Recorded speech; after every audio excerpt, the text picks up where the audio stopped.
Welcome, everybody, to the WWE podcast. Today, I've got Ashley Mann with me. We've got a lot to discuss in the world of wrestling this week with the hit and run on Jeff Hardy, Mandy Rose's just pointless, awkward, uncomfortable dream that she had, Orton and Edge, Sonya and Lacey Evans. We touch on Rey Mysterio's retirement tomorrow night. So much to discuss, including Matt Riddle, who has been announced to be coming to SmackDown via Kurt Angle. So a lot to discuss. You guys are going to want to hear this one. We'll be right back.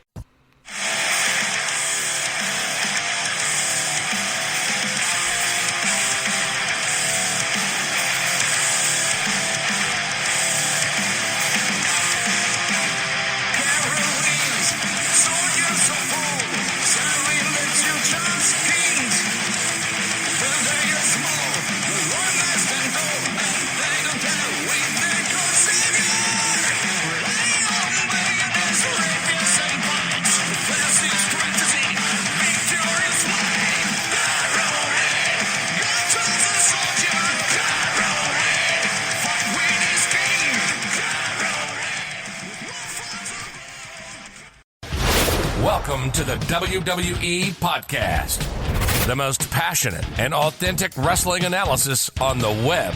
We've got you covered with every Raw, SmackDown, and NXT show, giving you a no bullshit opinion. We know you love wrestling. We do too. So let's get this show underway. And that's the bottom line. What? 'Cause Stone Cold said so.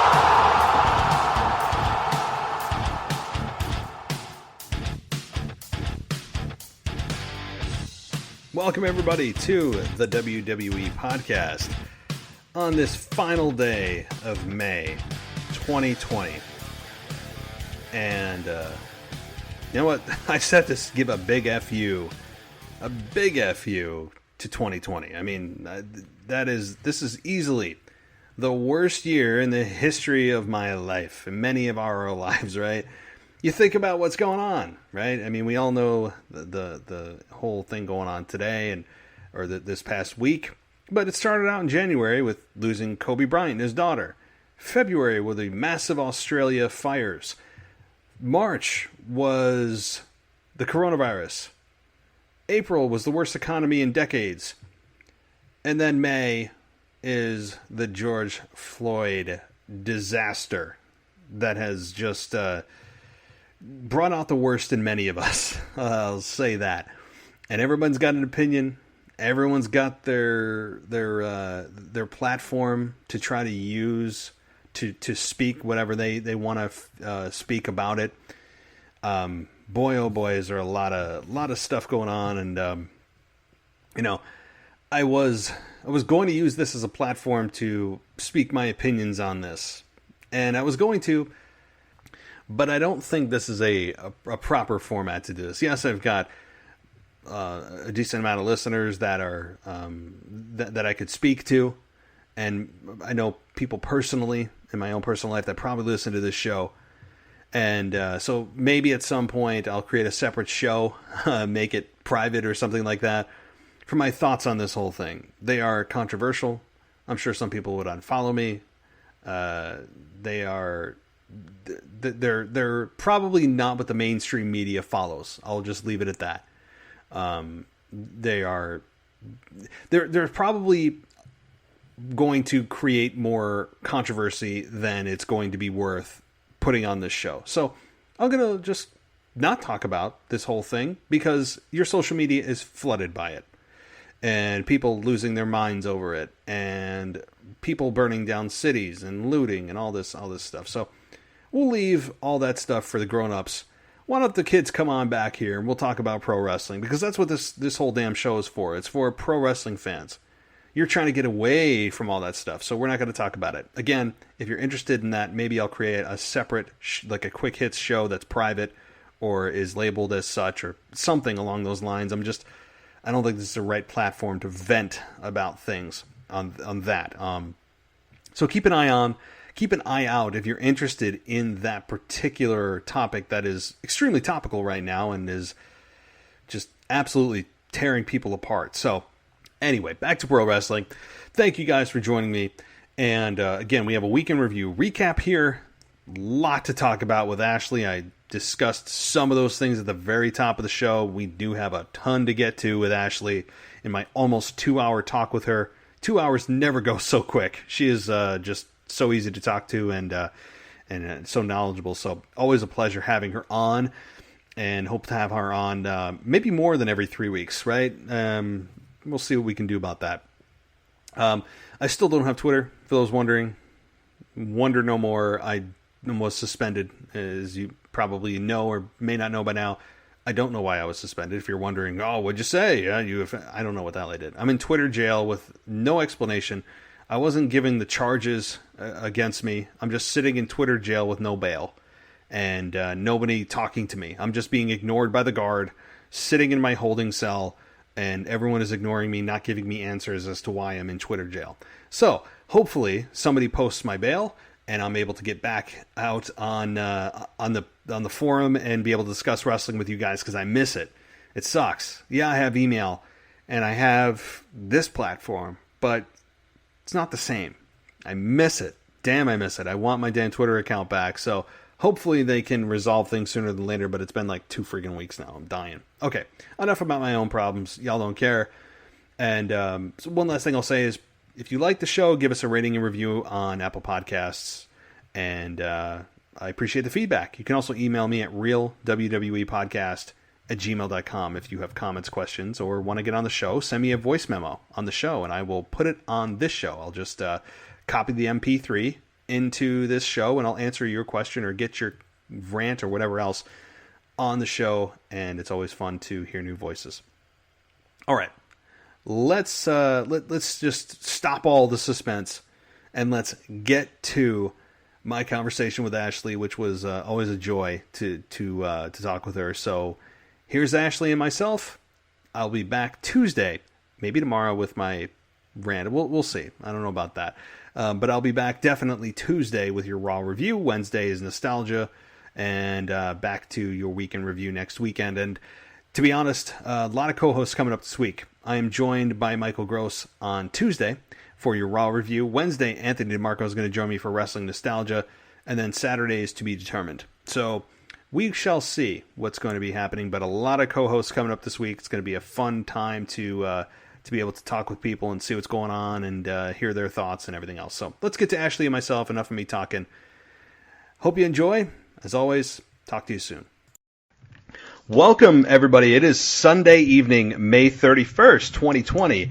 And right now, we're going to do our weekend review with Ashley Mann. And there has really never been a better time to play in the sandbox of our wrestling discussion in the history of this show than there is right now. And with everything going on in the world, with obviously, I don't even need to mention, you guys know what's happening, and then the virus on top of it. I mean, it's time to take you out of that reality. It's time to bring you into this alternate reality of professional wrestling, to talk about things that don't really matter, but are a ton of fun to discuss because we love it. So Ashley, welcome back. I hope you're staying safe. I hope things are going as well as it possibly can for you. Yeah, thank you so much for having me again, Matt. I think you said it very, very well. This is such a good week to have the show to just literally, like you said, talk about something that's not really that important, but is important in our world, and it is our escape. A lot of people have different avenues and different things that they watch, and wrestling is ours. So I'm stoked to be back, and yeah, we have a lot to talk about and some changes that were made this week, some advances. So yeah, I'm excited to talk to you. Yeah, I really am. I've got a lot of notes here, and probably the biggest tragedy of 2020, probably out of everything happening, is the fact that Twitter suspended my account for unknown reasons. I mean, this has got to be the top, news item on Fox and CNN. I mean, they need to I need to give them a call so they can figure out what's going on. This is clearly much more important than anything going on, is the fact that I have no idea why Twitter suspended my account. None. Zero. And they have been silent. So I am sitting here like seething, not being able to do anything. For people who think like I've dropped off the face of the earth, my Twitter account has been suspended with no explanation. So hopefully things get resolved. It's been probably 2 weeks now that it's been offline, and I'm dying here. And this is my mode of communication, so I'm glad you're here with me, Ashley. So let's dive in. to the last thing that I saw on SmackDown. And that is the Intercontinental title tournament, which I think has been really well done. I mean, yes, there have been some things that don't make sense with people being inserted back in that already lost, like Sheamus. And we got a final. It is Daniel Bryan versus AJ Styles in 2 weeks, so we have some time to build it. I think they've done a great job. This Daniel Bryan versus AJ Styles, I don't think you can go wrong there.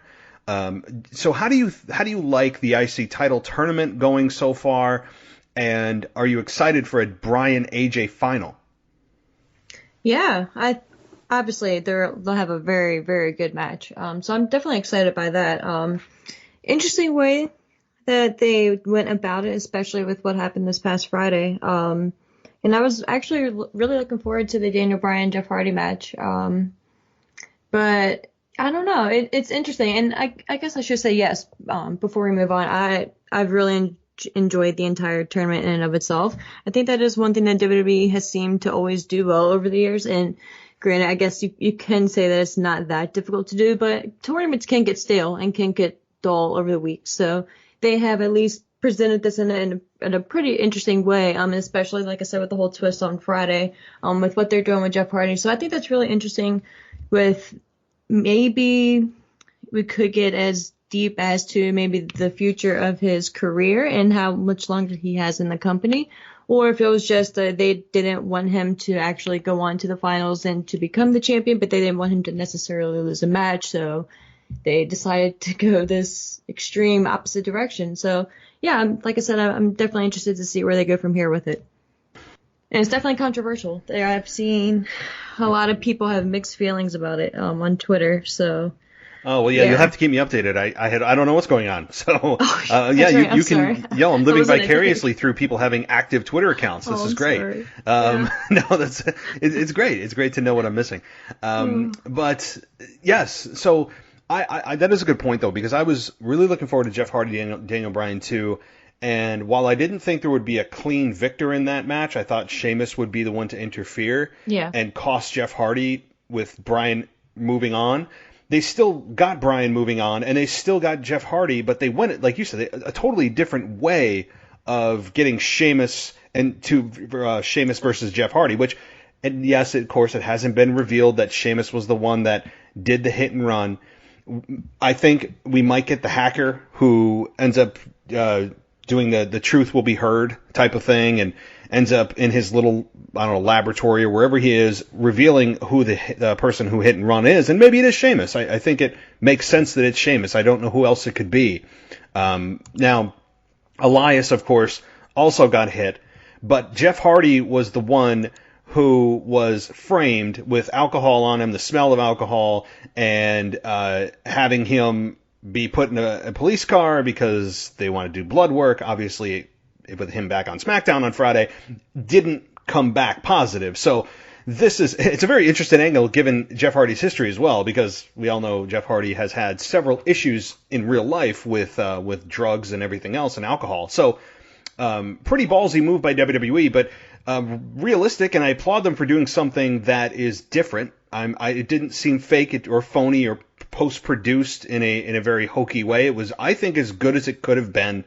And we got another hit and run in our hands. So not only is Roman Reigns the hit and run victim, but now we can add Jeff Hardy and Elias really to that list. And all happening on SmackDown. So note to everyone who works on SmackDown, watch yourself. Mm-hmm. It's just kind of interesting when you look back on it. So I guess really quick, do you have any personal feelings or issues with the, I guess, situation itself, the whole DUI route, Jeff's personal history and everything like that? Do you have, because that's what a lot of people have had issues with it, that it is such a real life and a real, a situation that happens every day. I mean, like I said, with Jeff having had it happen to him pretty frequently. Do you have any issues with it, with him using it as a storyline? And if you don't want to answer that, because it is. I guess I'm probably, the thing is when you're dealing with social media, as we all know, especially today, people are very sensitive to these kinds of things and taking real life and a real life problem and putting it into a storyline that's not real, and you're exposing his real life issues to use it as a benefit for viewership on SmackDown.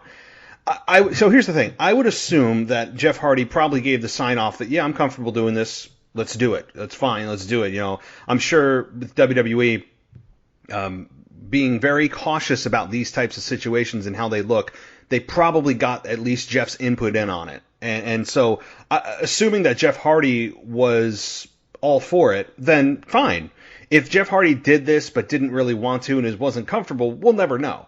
But with that assumption, though, that he was good with it, I'm good with it. I really don't have a problem with it because I'm okay with taking something real that you can use in a storyline that makes sense in the pro wrestling world. And this would make sense that somebody would frame Jeff Hardy, pour alcohol on him to make him smell like booze, and then try to put him in jail. I mean, I'm fine with it. I guess some people are very sensitive to it. If you have real life issues with drug or substance abuse, I can see where you might have a problem. Personally, I was okay with it. What did you think? Yeah, I pretty much feel the exact same way. We've seen storylines like this with substance issues, and when Jeff Hardy in particular in the past as well. You know, that was the whole storyline between him and CM Punk back in, I think it was 08, 09 time frame. And that was done very well and the best it could be done, in my opinion, for the sensitivity of it. So as odd as this may sound, with situations and storylines like this, I don't really see WWE treating it too poorly, meaning I think they know out of everything this is something that they have to respect boundaries on. And like you said, if Jeff Hardy wasn't behind this or he wasn't okay with it, I'm pretty confident in saying there's no way it would happen because he's obviously the one who has to do it and portray it. The only thing I am interested in seeing how it plays out and what direction they go in is because during the main event, it did resemble that he was still kind of loopy. So you can either take that as, because I'm curious to see what their answer is to this whole thing, right? Like, did he actually drink and drive and crash, or was he actually set up? Which I'm sure we all know that's the route that they're going to go. But obviously they did steer us in that direction initially for a reason. So it was interesting to see him kind of loopy. But I think they're going to go the route that Sheamus wrecked the car, found Jeff working out or somewhere in the back, beat him up, threw him in the car. And he was still loopy because he, took such a good beating from Sheamus and that type of thing. And obviously, like, we all have to have common sense here too. Like, there's no way that even in Storyland world that Jeff Hardy would be arrested for a DUI, go to jail, and then be released all within 2 hours. So it's just, I get, like you said, why people can definitely be upset about it, and rightfully so. Like, wouldn't look at them differently or anything like that, but for me personally, I don't have a problem. And like I said, because we've seen this route before, and they executed it pretty well, in my opinion. They did. And you're right, because there's no path in which WWE is going to allow this story to play out that Jeff Hardy is still having a drug problem and then he accidentally hit Elias unknowingly and stumbled away from the car and was charged at the police station, because the end game for that is he goes to jail and his career's over. I mean, that's what would happen even in Storyland, because of the history that they have shown us about Jeff Hardy. You can't play it that way. So clearly somebody's behind this, which we all assume is Sheamus, because also Jeff Hardy came out to attack Sheamus at the end of SmackDown. So assuming it's Sheamus, and if it's somebody else, I'll be surprised. I have no problem with this. It adds a personal rivalry right away, a nice story leading into Backlash, assuming that it's going to be a one-on-one match. This whole idea of bringing in real-life scenarios into wrestling is nothing new. Now, with that said, I remember when they brought in Reed Flair, and his name was brought up during a promo to Charlotte. I forget I don't know who, it might have been Paige who. Yeah, it was Paige, and it was like mentioning him who he had died already, and he had died of a drug overdose, and so that to me was going a little too far. right? Like, there are instances and things that are a little too much, and it's clear that the benefit of the story does not outweigh the negative of going a little too far. So there are instances, but yeah, I'm cool with this. And so back to the Intercontinental title, I think they're making this championship feel like very, very prestigious. They're talking about it being the workhorse title. They're talking about it being or talking about the lineage of it. And I really like that. I like that they're making this feel super important. By the same token, I'm also really sad that Sami Zayn is no longer Intercontinental Champion for reasons that we don't know. I don't know if he just is refusing to come to work for fear of coronavirus or whatever the instance may be. But I am so sad that Sami Zayn never, or maybe he will at some point, but that his run was cut short, because I was loving him as Intercontinental Champion, as brief as it was. The Braun Strowman deal, everything just got cut so short, and I was really disappointed. So there are two sides to this coin. Oh, for sure, yeah, and I'm right there with you. I'm a huge Sami Zayn fan, always have been. But I'm actually excited for when he is able to come back, because I can only imagine the promo when he returns saying, just pretty much going off on WWE, right? Because he already has on social media how this is absurd and WWE should be doing this and he's the real champion, all that stuff. So I'm just super looking forward to hearing the promo when he does end up coming back, because that's a storyline no matter who it is, right there, right off the bat. So yeah, I'm very excited with what they're doing with this tournament. And even like when you have guys like Daniel Bryan just cutting the promo that he did with I believe it was with Renee, just again putting over the championship and how much it means to him. And like you said, I believe he even mentioned he wants it to be the workhorse title again, and that title has always meant something to him, and how devastated he was when he had to relinquish it due to surgery. So all of that is just bringing more light and more shine to the IC title that it hasn't had in quite some time, and I miss that, because that title was always one of my favorites, going back to especially the 99 to the 2005 time frame. For me, it was it was just pretty, and of course the mid 90s as well, but for me that's when I really started getting into wrestling at the time. So yeah, I'm just stoked that it's actually showing its rightful place on the show again. Yes, that's ultimately what this should be about, is making sure that the championship feels prestigious. It's not just okay, we're running a tournament and you don't hear from anybody and it's just kind of okay, let's update the brackets this week. They're really putting a lot of stock into this. There have been so many backstage promos about it. Now we have the hit and run storyline involved. It's woven throughout the entire show. I'm loving it. And it's down to Bryan and AJ. So I guess, kind of wrapping up the IC title discussion here, what's your pick? I know that this is not a prediction show, but I got to ask. I mean, we've come this far. Who do you think's going to win it? Man, guessing right now, I would have to go with AJ Styles. Just with knowing that Daniel Bryan's going to be taking some time off within the next few months, I don't see them putting it on him just to turn around and take it right back off in a couple weeks. And I think, again, that kind of like Sami, that'll be a good storyline whenever he is able to return as well, that he wants a rematch, either if AJ Styles has it at that time or with Sami, because there's obviously still a storyline there. So I think right now, and AJ Styles deserves it with everything and all the work that he's put in over the past few months since everything has happened. And of course, especially if they keep him as the heel version of himself as well, he'll be a good talking piece on the show to counteract Braun Strowman being the Universal Champion. So I think AJ would be a good choice right now. He can hold it for the next 4 to 6 months, depending on what direction you want to go with it, and truly be the workhorse of the show. And just kind of take in a different direction. So my choice would be AJ.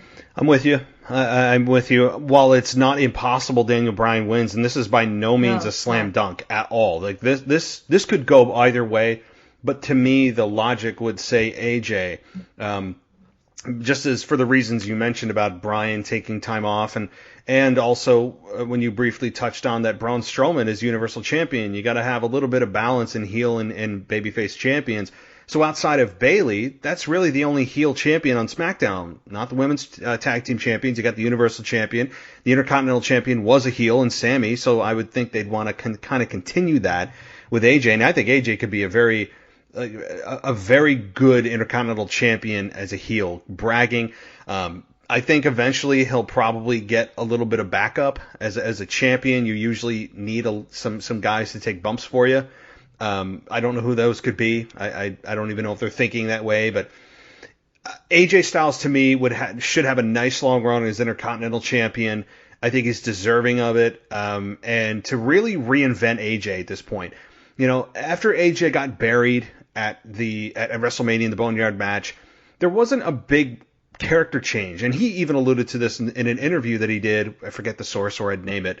That he felt that upon his comeback to SmackDown after he got buried, that he should have, and that would have been a great time to have something different in his character. Something changed. And nothing changed. It's just kind of the same old AJ without Gallows and Anderson.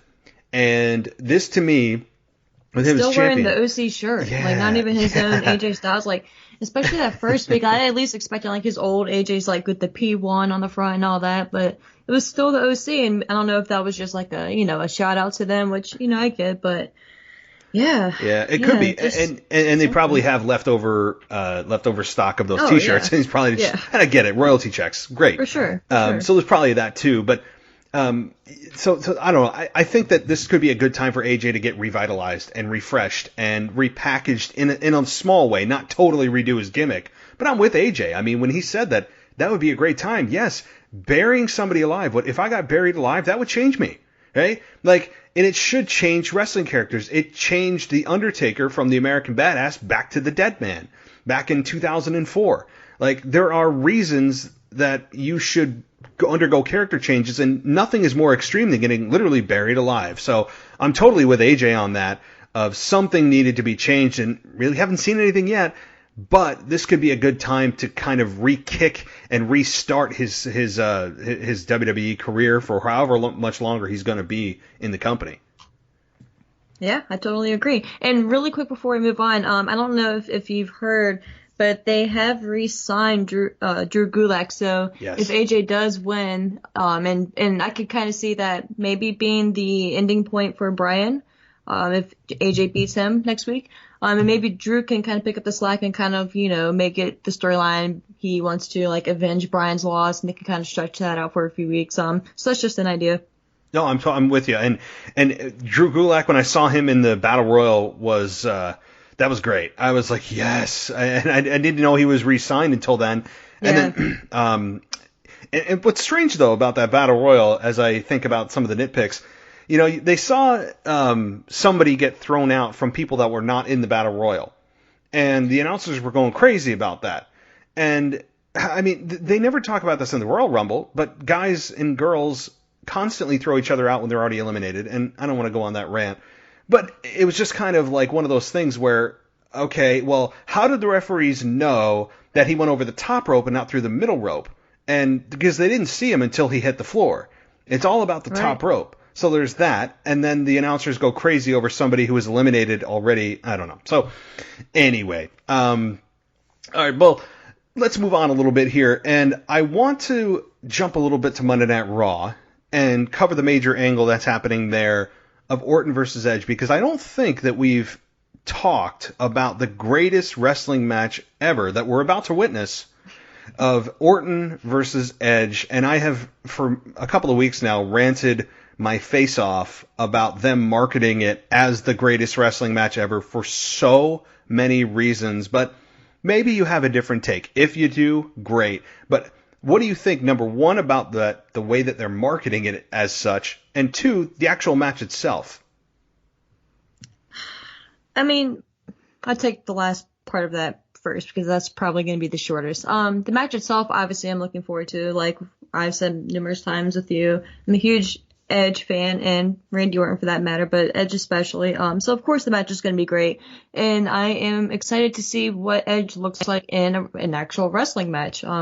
Like they mentioned, he did start out in the Royal Rumble, which isn't an average match. Granted, he was in there for a while, and he did do a lot of work in there. Wrestling a one-on-one match is different.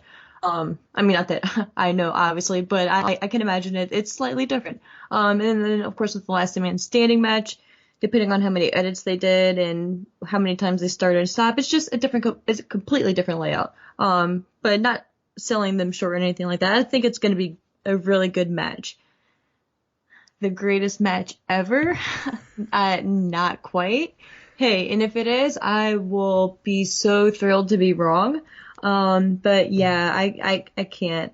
And part of me wonders if we should all just be in the know, like, we should assume that they think that they, being WWE, think that we're all in on the joke, right? That, of course, that's not the greatest wrestling match ever. It's just like, just calling it that just to kind of be ironic about it. But it's, in my opinion, like, yes, Randy Orton and Edge are phenomenal in their respective roles and their respective characters, and they each had their strengths and weaknesses, but in my opinion, they were never, like, maybe Randy Orton was more so a little bit than Edge, but, like, I just never looked to them for, like, the best wrestling match on the card, right? You would always get a very good match, but the story with them was, I don't want to say more important, but probably the thing that was always spotlighted and featured the most on the match.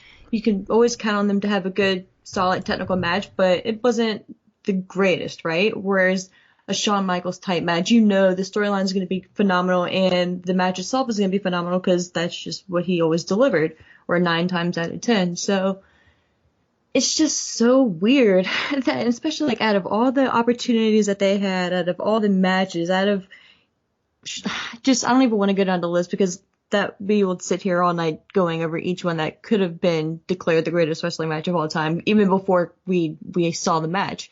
It's just odd to me. It's just really odd.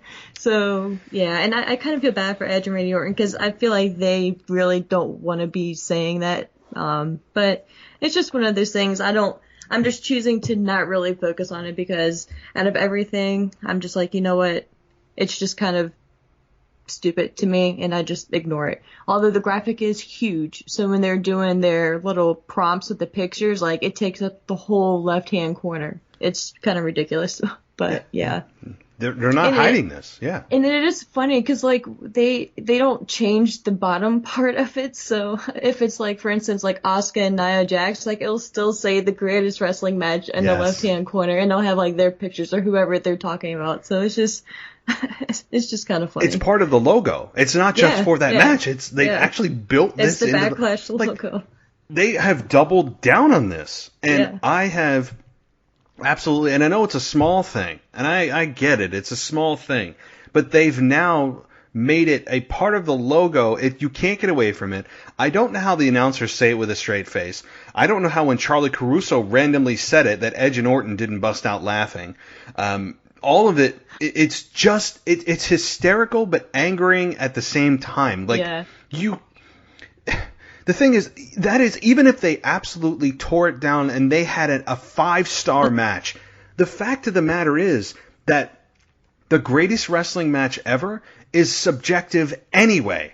So, exactly. Even if they absolutely it was unbelievable, which it won't be. I mean, these two are great, but to put it at that high, to make the bar that high, is absolutely.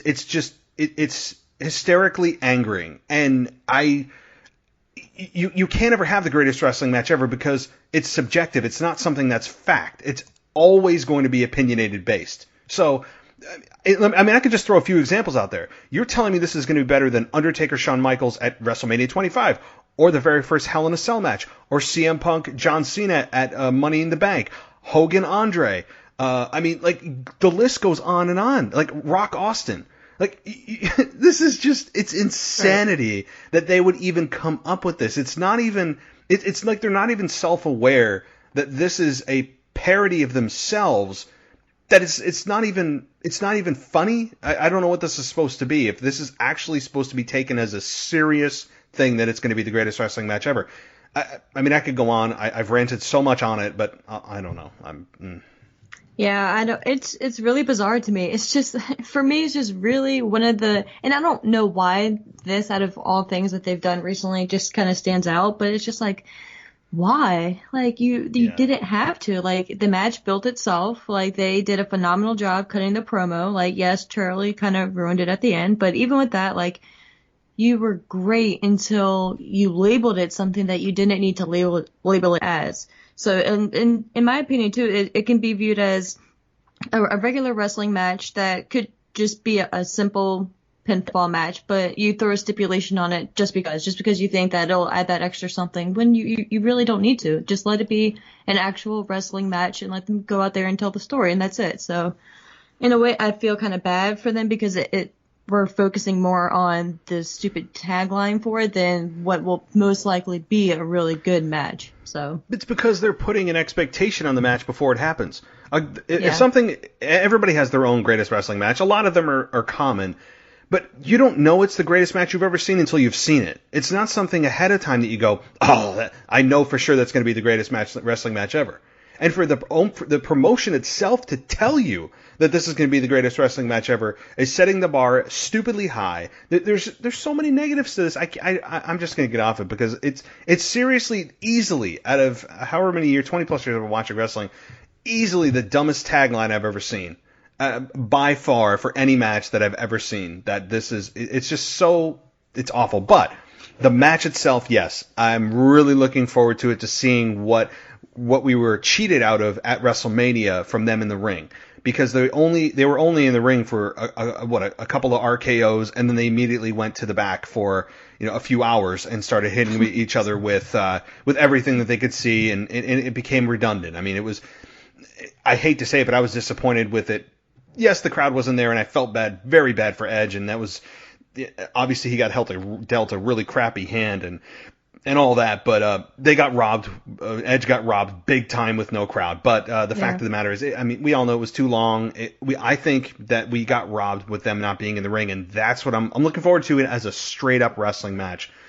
So that is a big positive. I'm going to pretend that the greatest wrestling match ever is not the expectation, and just look at it as two guys that are absolute professionals in the ring, and I expect a very good match, and I'll leave it at that. So, any final thoughts on Randy Orton versus Edge? I mean, beyond, and also Edge's promo that he just continues to crank out believable promo after believable promo, and his backstage sit down promos that he does. I mean, was Edge always this good with promos, or did he just sit in promo school for the last 9 years while he was recovering? I mean, he's a damn genius on the mic. Yeah, well, I in all honesty, I do hear that going to acting school has benefited a lot of them. And The Rock obviously was always a great promo, but even he had mentioned in the past, acting school just really helped him refine certain aspects of cutting a promo and just speaking in general. So, and I know Edge in the past has mentioned that he did do a lot of those classes in the beginning. But to me, Edge was always a really good promo. Because he was always, in my opinion, especially more so when he was in his singles bout in his career, his stories is what carried the matches. So in my opinion, he's always been a really good promo. I think now, just with the heartfelt meaning behind everything and just the story that he's had to overcome and everything that he's been through the past 9 years, and we didn't think we'd see him, I think now we're just so emotionally connected to him that it just means that much more now. But other than that, I'm looking forward to the match. No, I am too, and I'm gonna go with it with a kind of a mid-range expectation, and that's really where I'm gonna go with it. And what's great too, and here's some positive things, and I'm guessing that you also view this as a positive. The fact that they will at least have some people in the audience, albeit NXT trainees that are probably instructed to cheer for the heels, cheer for the babyfaces, boo the heels. But there's at least crowd noise. I mean, yes, there's 20 people there, whatever. Even that, to me, has really helped with the presentation. I don't care if they're ripping off AEW. Oh, they're just doing AEW. I don't care. The fact of the matter is it makes the presentation better. And it has, to me, made this show, I'd say 2 or 3 notches more watchable. Just with that crowd noise and not constant, creaking. And you can hear things that I know I shouldn't hear, and background noise that I know I shouldn't hear, and I'm looking for somebody to be reacting to what's going on in the ring beyond the announcers, and I don't know. How do you feel about the NXT trainees taking the role of the WWE fans? I loved it the second I saw it on Raw. It made such a big difference. And yeah, like it, it is obvious they are trying to be the basic fan, or the fan that WWE would want us to all be, cheer for exactly who the good guy is and exactly who the bad guy is, and just go from there.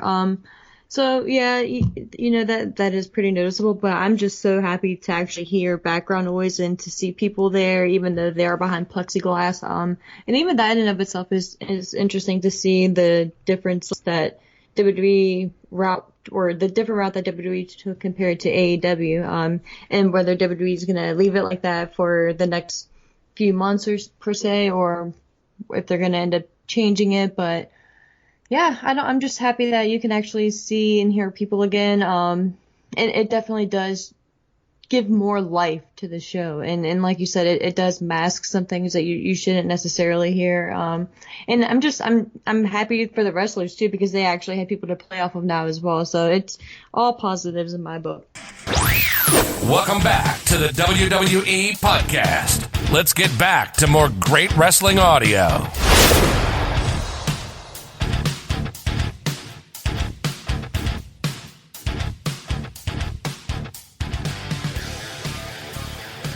Yep, it is, and I honestly, when people ask me, I have not heard when they're going to be bringing fans back.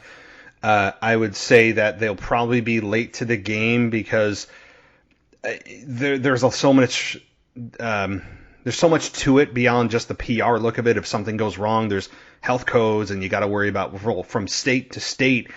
Yeah. What phase are they in? Where are you at? What are the health restrictions in this city and that city? Are they in? And the amount of time I was thinking about too, like it would take, like even if you just say, let's say you allow 200 fans to buy tickets, right? Just put 200 tickets on sale, first come, first serve. How long the process is going to take to get them tested to even enter the building, right? Because you can't necessarily trust people to get tested, and even if like someone is, let's say, not feeling too great, like they already bought their ticket, travel down there, they're going to go regardless, like if it's up to them, they're going to go. So if you're testing people before, like fans, before they can even get into the arena, how long is that process going to take? Because getting into the arena in and of itself already takes a good amount of time. Granted, I'm sure we won't be talking thousands of people, but it's just going to be so different and time consuming, and something that they're going to have to weigh the pros and cons, and that's going to be cost effective as well, because they're going to make sure that they provide masks and certain things. So it's just not going to just be like, okay, we can open but only 200 people, but you're good to go, right? Like just come in as normal. Yeah, I don't know. Maybe they take everyone's temperature at the door. I mean, I know where I work, that's what they're proposing whenever we reopen, which hasn't happened, or building anyway, is like, we're going to have to take everyone's temperature at the door. Well, the problem with that is you may catch some people that if they've contracted it, what if they're asymptomatic, right? Like there's a lot of cases in which you don't run a fever. So the only factor that you're using is temperature. Well, that's not the only catch-all. I mean, so the fact is that outside of testing everyone at the door, getting the results in minutes, hoping that there's not a false negative, because there's been a lot of those, by the way, you're never going to prevent everyone who wants to come that can't, or that is there that may have the virus, from entering the building, because there's lots of ways around it. If it's a false negative, they're asymptomatic, on and on and on. But if everyone has to wear a mask and stay 6 feet apart, that's always been kind of the protocol throughout the entire United States anyway. So if they just follow that procedure, I think they'll be okay. But again, I don't know what capacity. I'm sure it'll start out at like 25, 50%, 75%. But the fact is, regardless of everything we just talked about, at what stage does WWE want to dip their toe back into going around the country again? Because from a financial standpoint, if you only have 25% capacity in a building, but you're paying the city to be there in that arena, to rent the arena, all of the expenses that come with being in an arena, you may not end up breaking even. That was double negative. You may not end up breaking even with all of the expenses that you have to incur if it's a 25% gate. So I don't even know how this is all going to work with WWE. I would still think it's probably going to be 3, 4, 5, 6 months away. until we have at least 50 to 75% capacity. That's my take anyway. Yeah, and really quick, I think Florida has been one of the states that are more lax with the laws and the reopening and the do's and don'ts over the past couple months, especially the past month in general. So honestly, what I could see in between the two companies, I can see AEW allowing fans to come in before WWE. I think WWE is as much as and badly. Honestly, I think WWE needs the fans more than AEW does because AEW's wrestlers do such a great job at ringside. And WWE, at least as of week 1, you can definitely tell, like we just said, that they're kind of restricted in a way. And poor people, they have to stand the entire time. So on Raw, especially like for the 3 hours, it's just I feel so bad. But so like I was saying, I could see WWE probably maybe closer to the end of the year, if anything, but I could see them just doing shows at the Performance Center for the first few months, and kind of just seeing how that goes, playing that out, and then maybe going from there. And hopefully at that point, more states will be open, and maybe this thing will be a little flattened out at that point, or at least we'll have more answers. So I think maybe that's how they'll play it out, and just basically treat Florida as their base right now, and then just do everything there for the foreseeable future and then go from there. I think that's what they're probably going to do too. They have set up shop pretty darn well in the Performance Center, and with, like you said, with Florida being one of the more lax states in their rules and regs with the restrictions, certainly would be a good place to guinea pig this whole thing. And they'll probably stay there, like you said, for until this. A lot of those states have lifted their restrictions where they can at least fill the buildings most of the way or whatever. I mean, who knows what this is all going to work out to, but that's probably my guess too, that they're just going to kind of house themselves in their little hole down in Orlando until most things have been resolved and it looks like the virus has passed. Again, this is all just kind of projecting our thoughts here, but all right. Well, back to the landscape here in WWE. On to something much lighter. I guess that's not the right word here, considering we're talking about Otis now. But Mandy Rose's dream on SmackDown. What was this? I mean, they're at the pool, right? And Mandy Rose and Otis are sitting by the pool, and they have a glass of champagne, and Otis is doing all his oh yeah stuff, and they're sharing a glass, and the next thing you know, she dozes off. And once they did the little dreamy transition, I said, "Oh no!" I was like, "Oh no! What is this?" They have to do something stupid, don't they? And it was just a dream about a place she's already in, and it was Otis. I thought when she woke up, it was going to be Dolph Ziggler there, and she's feeling guilty about having dreams about another man. No, it was just Otis, and they kiss. But then she gets in the pool, and they kiss anyway. Like what? What the hell was this? Do you have any idea? So, it was, again, so bizarre. Maybe that's my word for the night, but it was just so, not what I was expecting. I was, like you, was expecting either Dolph Ziggler or some male model, just a stereotypical, looking guy that you would normally think that a Mandy Rose type of female would go for. And when it was Otis, it was just... It's like, wait, what? But it was a different version of Otis. He was more confident. He was just more of a man's man of Otis, and not the more timid, just my little peach. He was just he took control. So I don't know if that was maybe a foreshadow for the future. Maybe Mandy is what Otis needs to toughen up, or maybe not toughen up, but just take a more serious route, especially since he has the briefcase now. So maybe this could be a sign that Mandy is what Otis needs to get on track and take things more seriously. So, but the whole kissing at the end, I was not expecting them to actually kiss. The whole thing, I just kept on saying, wow, really? And it just kept getting even more weirder and more unexpected. It was almost uncomfortable. It got to the point of as much as we all rooted for them to be together on Valentine's Day and that thing that strung out for months, now that they're actually making out, I'm like, I don't want to see this. It's just weird.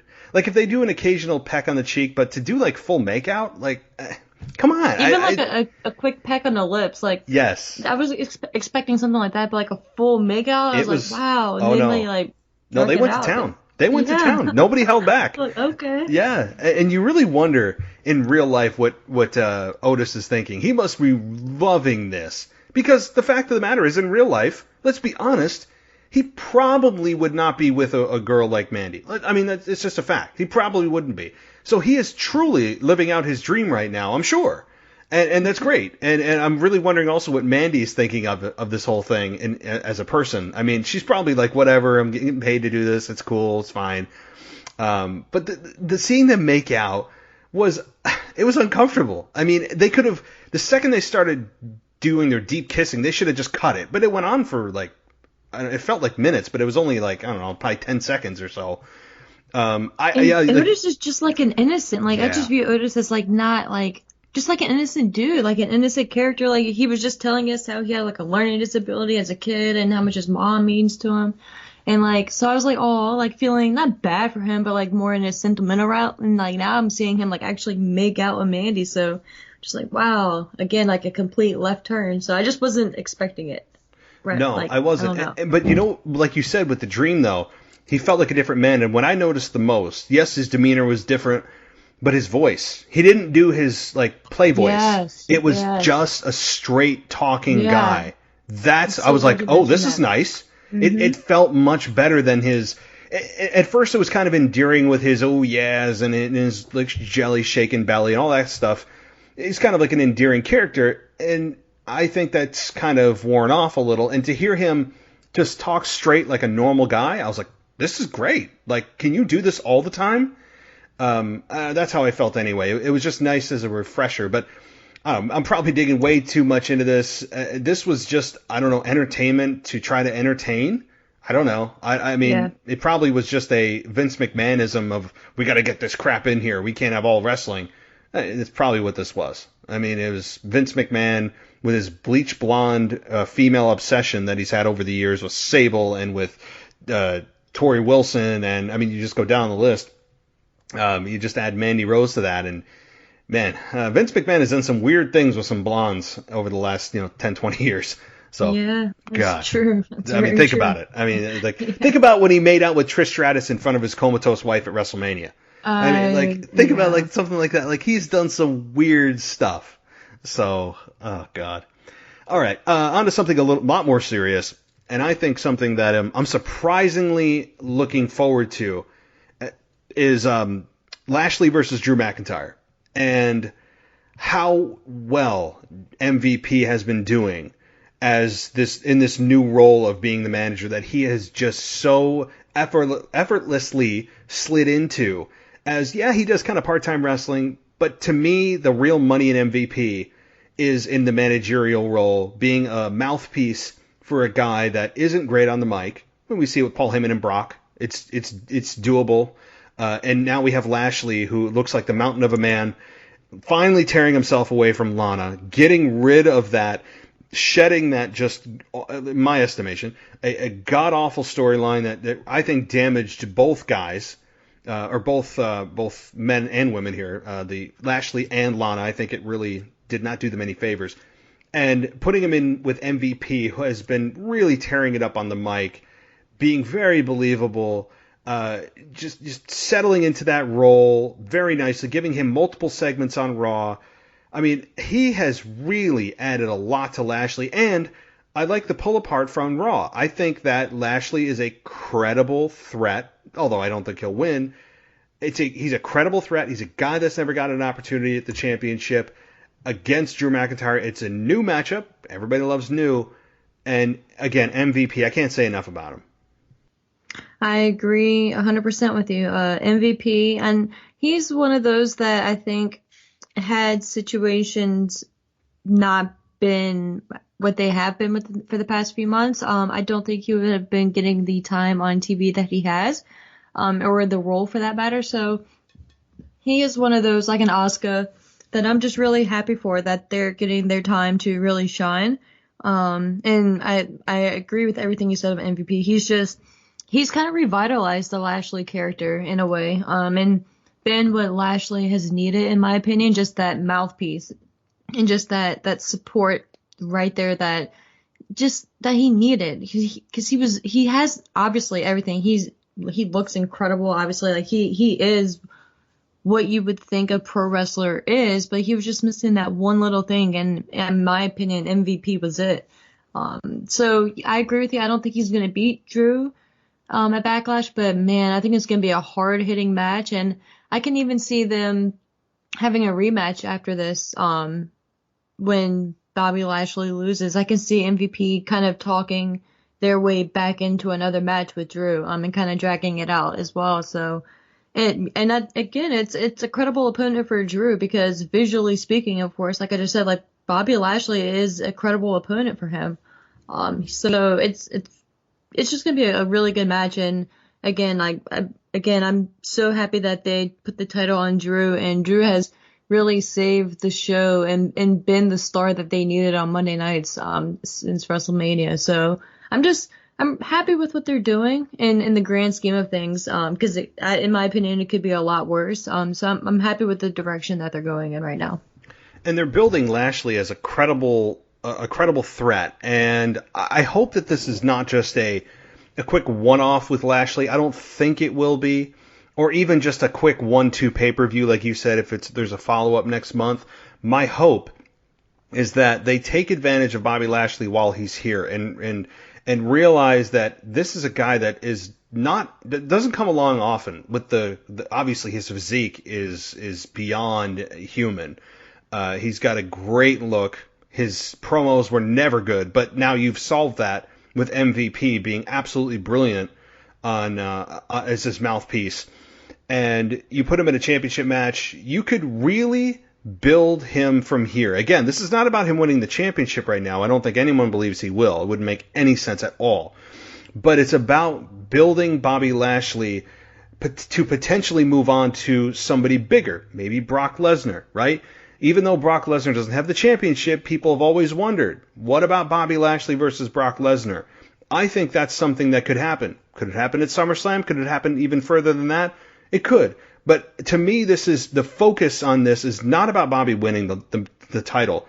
It's about building Bobby Lashley as a beast and building him and using a guy like him to his full potential. And to me, I could see Lashley versus Lesnar. Could you see that? Oh, absolutely. Absolutely. And that's the exact route that I can imagine them going in with, especially with SummerSlam being right around the corner. Of course, it's not most likely going to be in Boston like originally planned, but if they can get Brock back in for a SummerSlam match, I can see that being that match, because who better to call out Brock Lesnar than an MVP, mouthpiece wise, right? And you can just imagine MVP and Paul Heyman going back and forth on the mic, and carrying that storyline and kind of having Bobby Lashley be the, I guess, and this could be debatable too, but you can kind of turn Brock face in a way. Like you can have Brock be the baby face and just have Bobby Lashley be that new badass heel and just be standing there in that visual beast, that force that Brock Lesnar normally is, and have MVP sitting there hyping him up, and have kind of Paul Heyman just at a loss for words. So I just think that there's so much that you could put into that. Again, it would be, just another one of those things that's unfortunate that you can't witness live, but man, they could really put some substance into that if that's the route that they want to go. But regardless, they shouldn't just drop Lashley after this. Not with the work they've been doing with him and how good it's been. They just need to make sure whatever they do after this, they protect him and just continue to build him strong.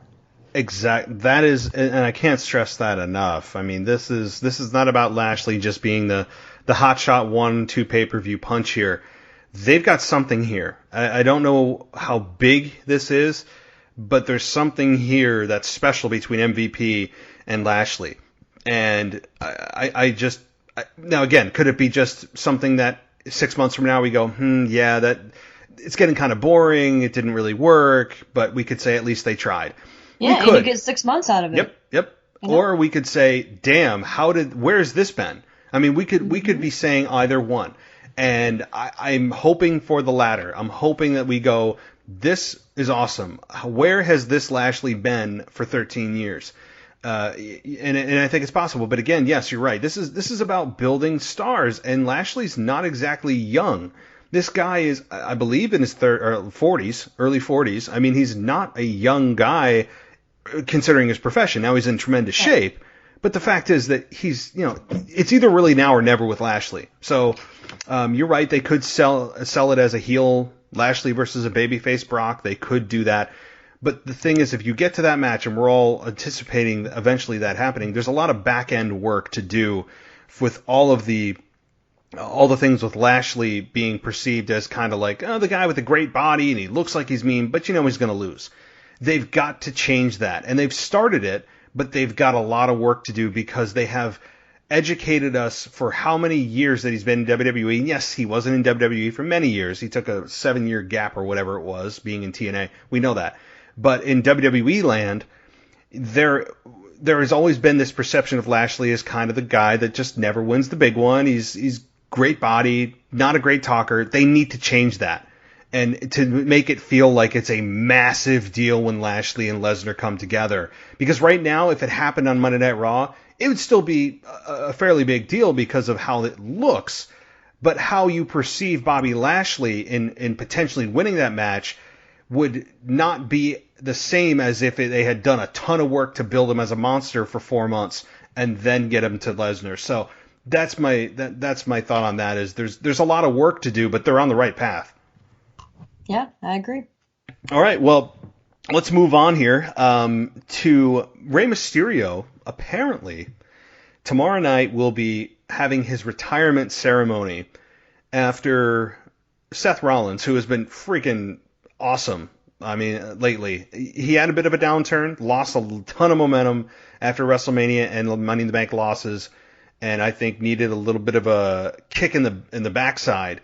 And then came out disheveled 2 weeks ago on Raw, which was awesome. And you didn't know where he was at. God, that was awesome. I know if some people don't like his music. I love Seth Rollins' new music. I think it had to happen. It fits his Jesus-like character to a T. We couldn't have the burn it down screaming when he's coming down with his hands folded. Yeah. It's a contrast. It wouldn't have worked. So I like this new evolution of Seth. He's coming down with his hands folded. He has disciples that are blindly following him. He gains those disciples by going to people at their weakest moment. That's a cowardly thing to do. Not fighting for the people that are his disciples, but allowing them to fight for him. I mean, there's so much about this character that you just despise but love to despise. And I think Seth is on a great rebuilding path right now since he lost AOP, lost Murphy prior to WrestleMania, had 2 massive losses. I think he's on the big upswing. And now we have him and Rey Mysterio, who seem to be on a collision course. I would assume that this is going to be a Backlash match with Rey Mysterio versus Seth Rollins after we realize that this is not truly going to be a retirement ceremony, or Rey Mysterio gets so angry at Seth for interrupting this ceremony that he ends up saying, "This is okay. I can't do this. I'm taking you out at Backlash." Right. So those are my thoughts. Give me your thoughts on Seth Rollins. How are you liking this and the Rey Mysterio retirement ceremony tomorrow night? Seth first. I love the direction that they have been going in with him. I love the Messiah gimmick. It's so great. He just plays it so well.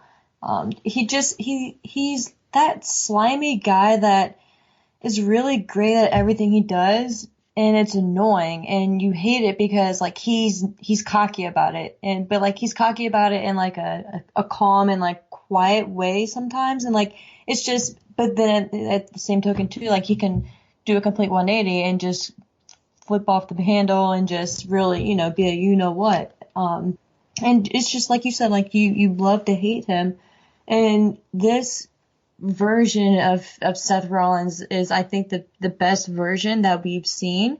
And in my opinion, it just shows again that he is one of those guys that just should always be a heel. And it's again, like we both said, that it's a respect thing. Like you have that respect for him, but you are perfectly comfortable with booing him. So it's just perfect. And again, it's amazing to see what he's been able to do with not having to be in the title picture and maintaining his star power within the past few weeks, and really ramped it back up, within the past few weeks, I guess I should say. And again, I loved the disheveled Seth with the hair, that image, it was just great. Like him standing, I'll never forget him standing on the side of the ring, just not moving with his hair everywhere. It was just perfect. It's a meme waiting to happen. Yeah. Yeah. So that was just gold. And I love that it was just for 1 week, and it was the week that Becky made her announcement. It was just perfect. It was just looking back on it now, it was a fun little Easter egg that they gave us, in my opinion. And that was his reaction. And look, we got something out of it. It led us into the whole Rey Mysterio angle, which, again, this is another one which I'm interested in seeing the route that they go, especially tomorrow.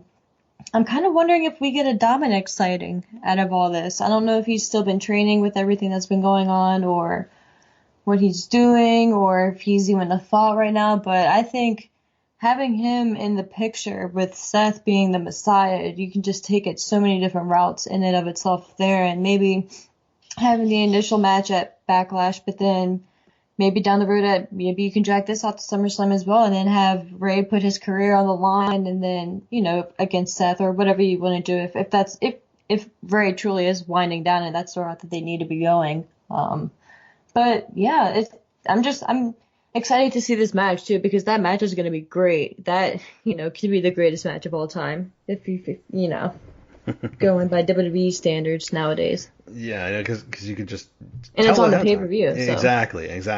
That's holding it. So Yep.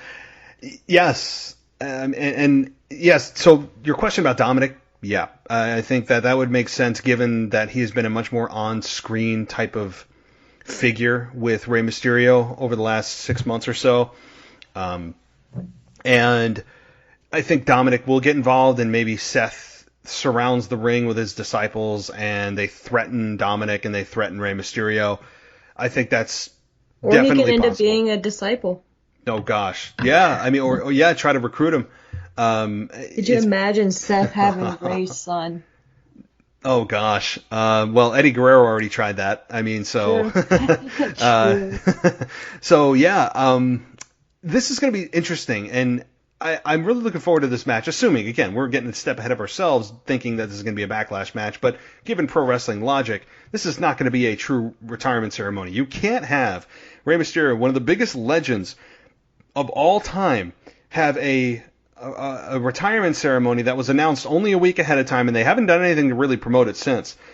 Maybe there was a promotion on SmackDown once or twice, but this would be everywhere if this was truly his retirement ceremony. So 99% chance that this is just an angle to get to Seth versus Rey Mysterio at Backlash. And maybe Rey Mysterio has a patch over his eye, so it's Rey Mysterio can only fight with one eye. I mean, that's probably going to be the case. So this is going to be an interesting match. I love what they've done with Rey Mysterio, too. I mean, we've praised Seth, but I don't think anybody really anticipated when Rey Mysterio came back to the company that he would be contributing as much as he has been, between being United States champion, getting involved with Humberto Carrillo and Andrade, Angel Garza, that whole group, albeit a little bit brief. He got involved there.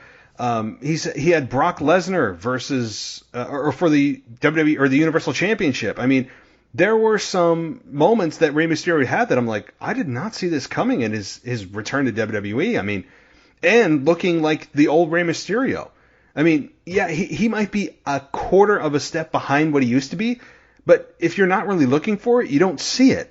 He's just ageless right now. I don't see a need for him to retire, truly. Obviously, that's a personal decision for him. But from an in-ring perspective, and from an on-mic and WWE's use of him perspective, they have gotten way more juice out of this squeeze than I ever thought they would with Rey. So credits and props to WWE and Rey Mysterio. Yeah, again, I agree with you 100%. Actually, couldn't have said it better myself. I was not expecting almost a damn near full-time schedule for Rey when he initially came back. And I'm so thankful that we've gotten it. He's really, really contributed a lot and really been a staple. And yeah, like you said, I think he's probably in better shape now than his initial run with WWE. Especially if you go back and look at just size-wise of his body. Like, you can just tell he's in much better shape. And he may be a tad slower, but you can't even tell. He's just so smooth with everything still. So I'm just enjoying every minute that we get of him.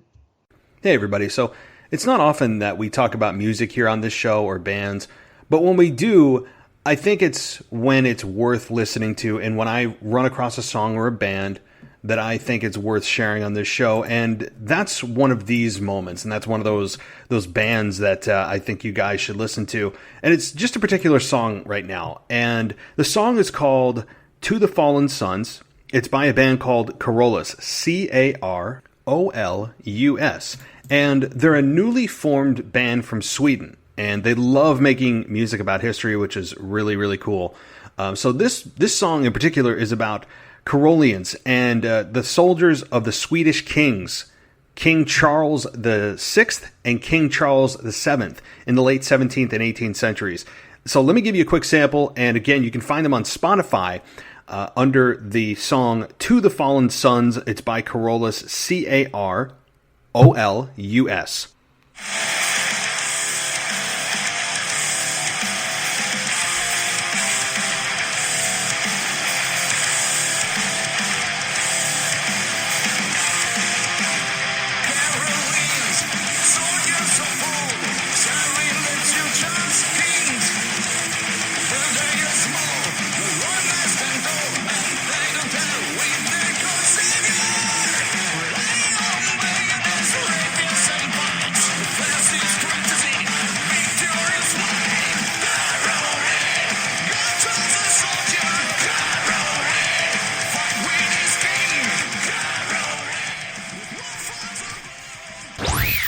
Welcome back to the WWE Podcast. Let's get back to more great wrestling audio.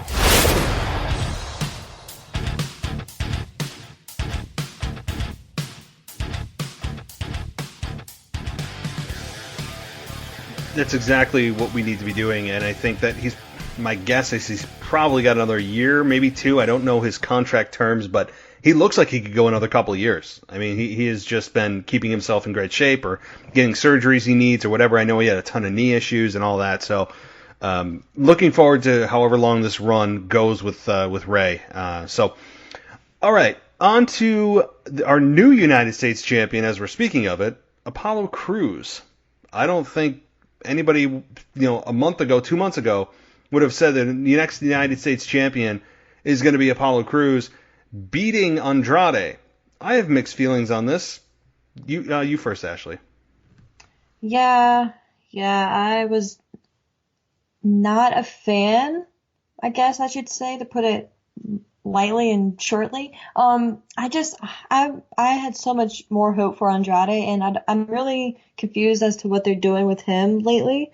Out of everything great I think that they've been doing on Raw, Andrade has just been one of those odd ones for me. I don't know what the direction is they're going with him, and maybe seeing his reaction backstage, which we normally don't get to see much when a champion loses, is them visually being upset and throwing stuff backstage and all that.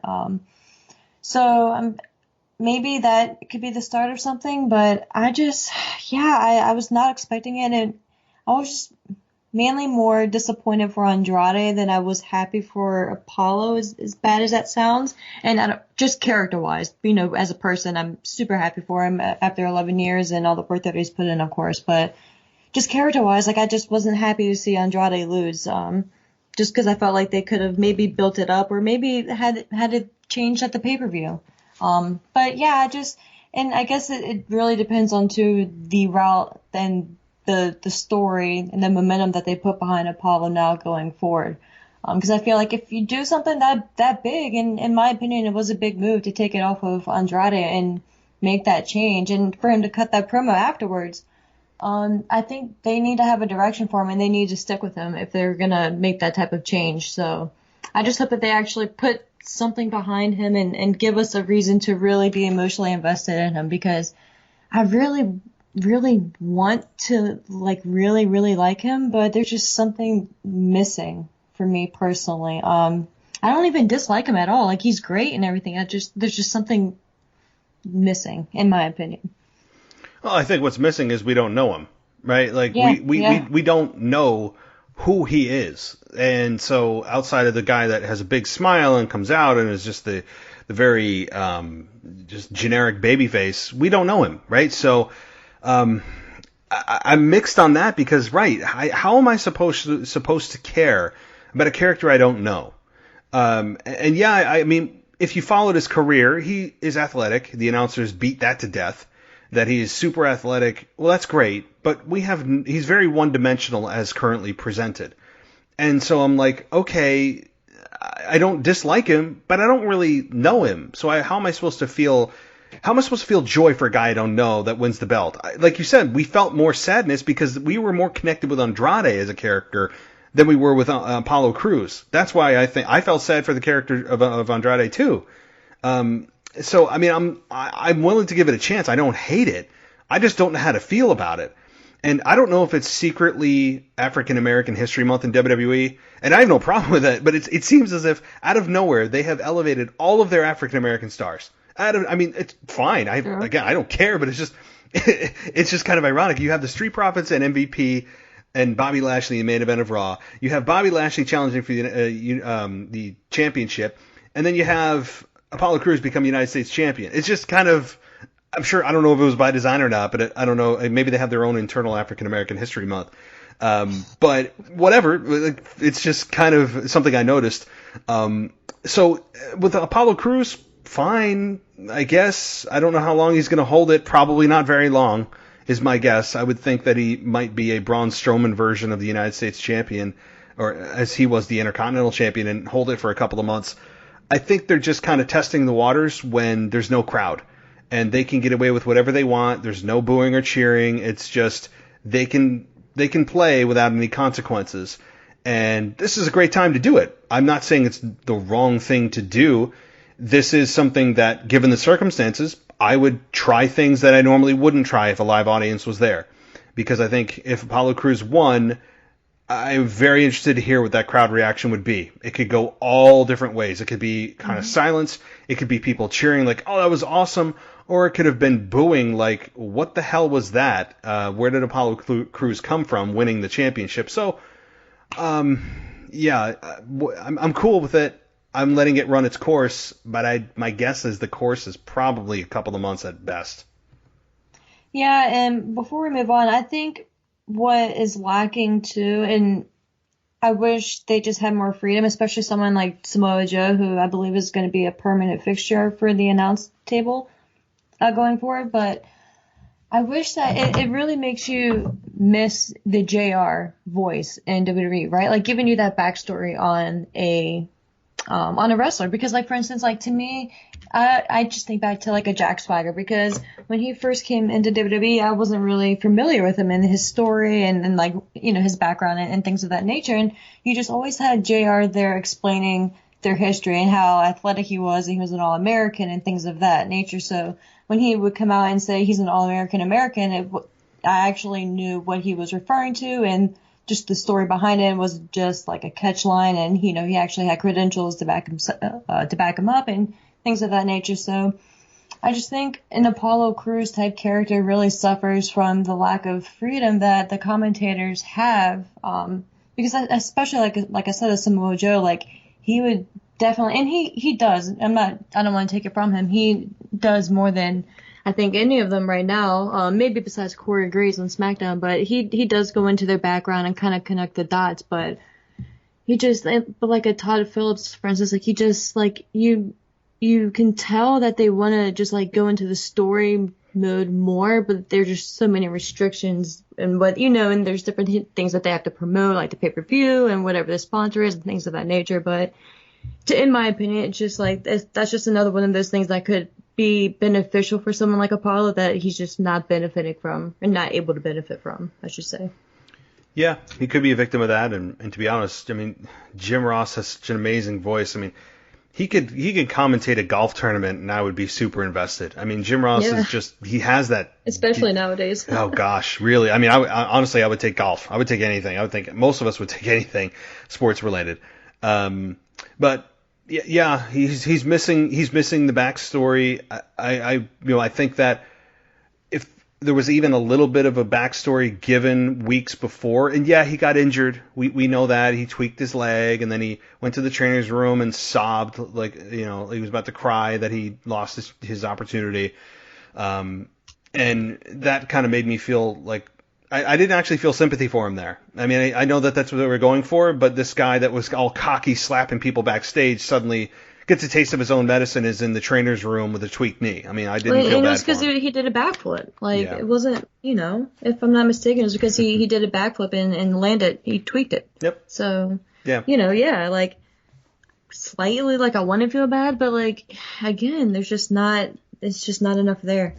No, there's not, and I hope they don't do, a Three Sisters Bobby Lashley remake. Please, do not talk about your sisters, just... I don't care. I don't care if WWE has to post-produce this, pre-produce it, and just go through a slideshow of his life and have him do a quick voiceover for a couple of minutes. Fine. I mean, if you're worried that he is gonna be a disaster on the mic, then do it that way. I don't know, but yeah, I don't feel anything for Apollo because we don't know him. I mean, that's ultimately what it comes down to. So I'm neutral about him as champion, but I do feel a little bit robbed that Andrade lost to Apollo Crews, given their positioning. I mean, you had Andrade on a hot streak, and then Apollo Crews comes in with a little bit of momentum, given the past few weeks before that, and then it suddenly wins. And furthermore, about Zelina Vega's group, of which you and I were really high on, I've never, ever, in all of my years of watching wrestling, seen a group form and immediately lose so much. And right. Never, because that's not the rule of wrestling. They are going against all of the rules and regulations of wrestling, that when you're new, when you debut, when a new group forms, they're unstoppable for X amount of time. They just go on hot streaks. Nobody can take them down or whatever. And this group formed, and it was immediately poison because Drew McIntyre was kicking their heads off week after week, all of them. Austin Theory defects to another group and is not looking for retribution, which I don't understand why. He's just forgetting that he was beaten down and humiliated. Right. That's apparently not a thing, but I guess they don't want heel versus heel, so that's probably what they're going with.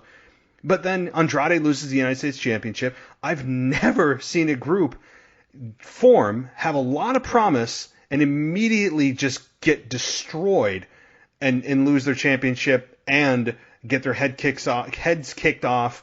It's just, I don't understand it because there's so much there. Yeah, I really don't either. That is one of the most disappointing things that WWE has dropped the ball on lately, and because they had so much potential. Each one of them was so charismatic and had their own version and their own character, and they had this weird vibe and this weird connection. They weren't similar, but they were super talented and super charismatic, and Zelina was just like that piece that held them all together and could have. And they could have drawn this out for so long, and I don't really know why they did it. And again, I don't know, and that's what makes me question the direction that they're going with Andrade even more. If you're not going to have the group, then have them both be strong individually. Have Zelina still with Angel Garza, still represent Andrade. Austin Theory is over with Seth now and Buddy Murphy, so they're all just doing their thing, but have them still each individually be successful and dominant. So just very confused with what they're doing with the mid-card, I guess, slots on Raw. Yeah, that seems to be where they've defined these guys, and it's a damn shame. I don't know. I don't know what happened.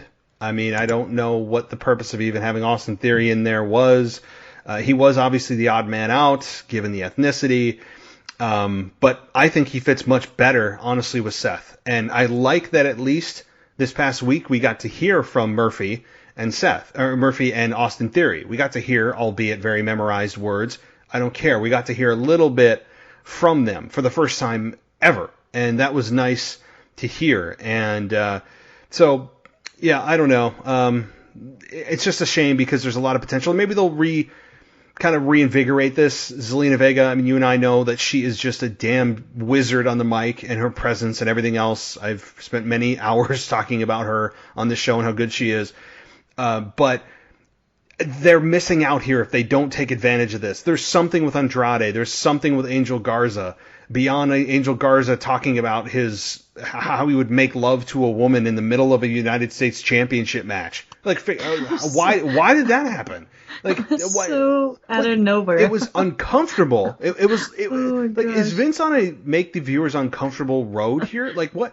Like, what the hell was that again? Like, why would you even conduct an interview during that match? He was so confident with it too. Yeah. Oh, he was all in.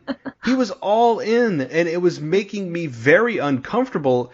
And it was in the middle of a United States Championship match. There's so much bad of why you would do this, and the purpose was nothing other than to say, okay, he's a sex object for women. You could have saved that till after the match. I mean, I don't know. It was very puzzling and very. I didn't get it, and I was uncomfortable. So, all right. Well, moving on here. A couple more things, then we'll wrap it up. Let's see. Well, I guess I'll end my my conversation with you with Matt Riddle, because I want your thoughts on that at the end. With Moment of Bliss, and we have Nikki Cross and we have Alexa Bliss, and they have the New Day on there, and they exchange pancakes, and it's Nikki's pancakes from Scotland or whatever that her mom cooked. I mean, or her mom's recipe, or whatever. I mean, I don't, I'm really trying to be positive about this tag team with Nikki Cross and Alexa Bliss. And Alexa Bliss, I love. I think she is a very good talent that I think right now she has a belt around her waist, but a belt that doesn't mean a whole lot right now. It seems as if the women that get the tag team belts there's some kind of curse or hex on it. And Alexa Bliss, I like. Nikki Cross, am I the only one that is getting kind of annoyed by her overzealousness and giddy schoolgirl and super annoying on the mic? I mean, you have Bayley on commentary with Nikki Cross on SmackDown, and Bayley, who's the heel, and we have Alexa Bliss, who's supposed to be the babyface. I'm getting way more annoyed by Nikki Cross than I am Bayley. And she's doing this week after week, acting like she's, I don't know, on speed. I mean, she is like way over the top, always giddy, always, she's like the obsessive kind of girl at school that is somehow friends with the cool girl, and she knows that she's in the cool group, but she's still kind of giddy and over the top about it, almost to an embarrassing level. I don't know. Alexa Bliss, I like. She's always kind of she's the rock of that group. Am I the only one that's getting a little annoyed by Nikki Cross week after week? No, and it started off as one of those things where I was like, okay, like it was a benefit, right, with the whole situation, Nikki Cross being on commentary and just them being more vocal. Obviously, ringside, you can hear them more. So I was like, okay, like this could be a plus, because obviously Nikki is crazy and she had potential in her initial version of her in character back when she was with Insanity and all that. So I always thought that she had potential, so I was hopeful. But for me personally, it's just too much, and like just the loud screaming and just like nonstop and the nonstop cheering, it was like really taking away from the match for me and just more distracting than, in my opinion, than it helped. And it was, Bayley was making like more sense and like more points than Nikki was. So it was just one of those things. And for that matter, so was Corey Graves. And the one thing I will say I enjoy is just seeing Michael Cole and Corey Graves just like more relaxed and more just like buddy with each other, and just like more open and like actually laughing and cutting jokes. And especially like when Nikki's out there and like they're just reacting more to what's actually happening and not just being like stuck to like what they're supposed to do. Like there's just it's just a different vibe. So I will say that is a plus out of all of this. But yeah, I don't know. I think part of me kind of thinks that they lose the titles, and I kind of think that Nikki's going to turn on Alexa, and they're going to kind of go that route. Because then, of course, you'll be focusing on Sasha and Bayley, and you won't really need to worry about a rematch or anything of that nature. But I think maybe that's what it's leading up to, especially with the passionate promo that Nikki cut last week. I think you can kind of go the route where she kind of snaps for people still not taking her seriously and just brushing her off and just taking her as a joke. Yeah, so I kind of hope that that's the route that they go in. But yeah, for me personally, I don't hate it, and it's not like terrible, but I'm just not really feeling it. Yeah, maybe that's the road they're going unintentionally with laying groundwork for Nikki being the heel in that program, and I would be all for that. I think that's the road to go, because at the beginning we all thought it was Alexa who was using Nikki, and that probably was the story until they actually had great on-screen chemistry and things started to click. So I don't think WWE can claim ownership of this being a long story arc, because they probably just stumbled into this with the chemistry of Alexa and Nikki. And now, having the reverse happen of Nikki turn on Alexa, yes, I think that there's a lot to pull from that. It would kind of be a throwback to Victoria, who was the psychopath against who She's was so it? underrated. Yes. Oh, big She's time. always one of my faves. Yes, and so you could do that kind of psychotic personality. Alexa's or Nikki's already shown that. So there's groundwork there. Wouldn't be too far of a stretch. Her just losing her mind. Maybe Alexa didn't invite her to, I don't know, invite her over this weekend, or didn't call her enough times, or like you could do things that are clearly psychotic, of like the overbearing, overpossessive friend that always wants your attention. There's a lot to pull from there. So yes, please, I hope WWE does that. I think that'd be a great storyline. And so the other thing is, as we touched on Sasha a little bit, when do we see Sasha finally snap on Bayley? They have been, and they keep continuing to tease it, and they're doing a great job of stringing it out. And from things I've read online, take that with a grain of salt, but that they're stretching this out longer, or pausing this for when maybe they have fans back, and they're not going to be pulling the trigger on this match just yet because of the current situation. But given that, they're still teasing it week after week, of Bayley volunteering Sasha for matches and cutting her off and answering for her.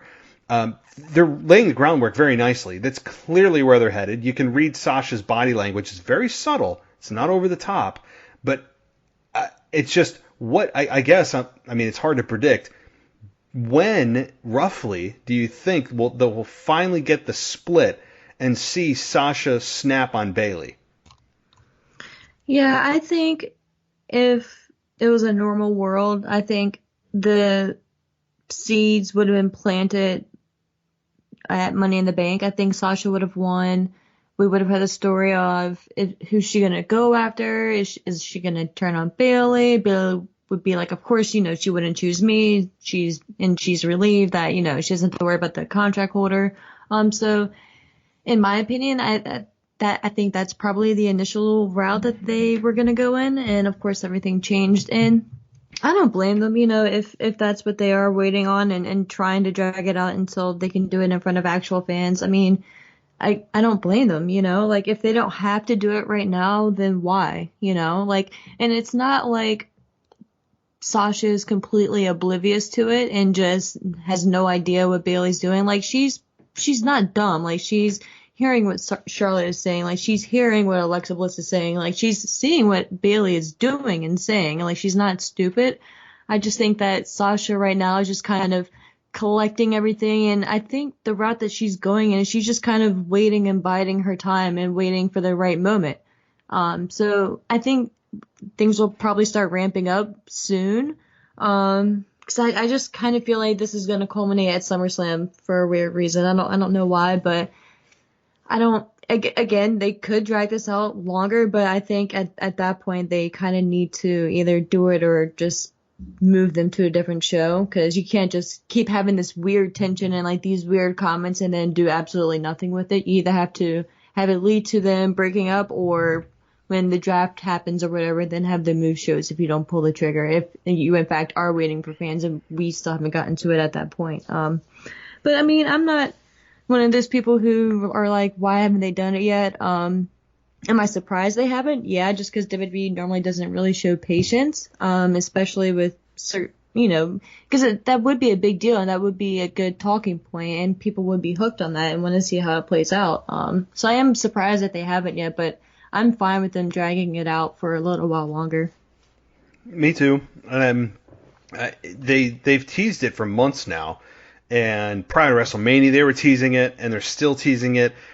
I like the slow burn, but I don't know if it's an intentional slow burn, as you said, because WWE is often very impatient. They know their fans are impatient, but given circumstances, this is probably the way to go. At the same time, there is a balancing act of how many more times are we going to show the tension building before we finally pay this thing off. We can't go forever, but do we want to do it before SummerSlam? I think SummerSlam is the furthest you could go that fans would actually be interested in that match. I mean, again, this is me talking, 3 months in advance of the match happening? A little less than 3 months, but to me, there are things you can do. Maybe Sasha, quote, accidentally costs Bayley a match or two, not her championship, because then when they eventually meet, it's probably going to be for the SmackDown Women's Championship. But I like the tension. I like the subtle body language still. I'm still okay with the pace that they're going. But can they continue this for another 2.5 months before SummerSlam? I don't know. Or do they just blow it off at, Extreme Rules that's after Backlash? Maybe. There are paths in which you can get to the SummerSlam event and do it there, but I don't know. Are they going to be able to string it out for another, so if it's 2.5 months, that means there's 10 shows. Can they string it out another 10, 11 shows? I don't know. But eventually that's what they're headed. And to be honest, I don't know who else Bayley can run through over the next 2 months before she gets to Sasha. I mean, there's not anybody, as she says in her promos, Bayley's kind of run through everybody. She even beat Charlotte last week, who WWE just cannot help themselves but have Charlotte on every show that they do. But she has truly kind of run the gamut, and there really isn't a whole lot left for her to conquer. So this is the logical next step. But I don't know. I like it so far. I'm patient with storylines. Yeah, and especially with Sonya Deville and Lacey Evans actually having a separate feud that's not related to the title. So you even have that little portion of the division tied up right now as well. So you really don't, because I don't even, correct me if I'm wrong, but does Bayley even have a storyline going into Backlash right now? I think she's just kind of chilling right now. Yeah, she's just kind of floating in. So yeah. I'm not really sure what they're gonna do with Bayley. Of course, everything depends on if they end up winning the tag team titles. Because I think that'll really show us too what happens and what route that they're gonna go in and how this all plays out. So yeah, I'm looking forward to the moment when it actually happens to finally see it, if that makes sense. And I think, and rightly so, they want to be in front of fans when that happens, but it's one of those moments that's where fans are so fans are so needed for pro wrestling anyway, but exponentially more in big returns, big matches, and big turns. Especially for Sasha. She always generates that reaction, no matter if it's a good reaction or a bad reaction. It's always passionate. Whatever it is about her, she just always generates that. So it's just so unfortunate. Yep. I agree.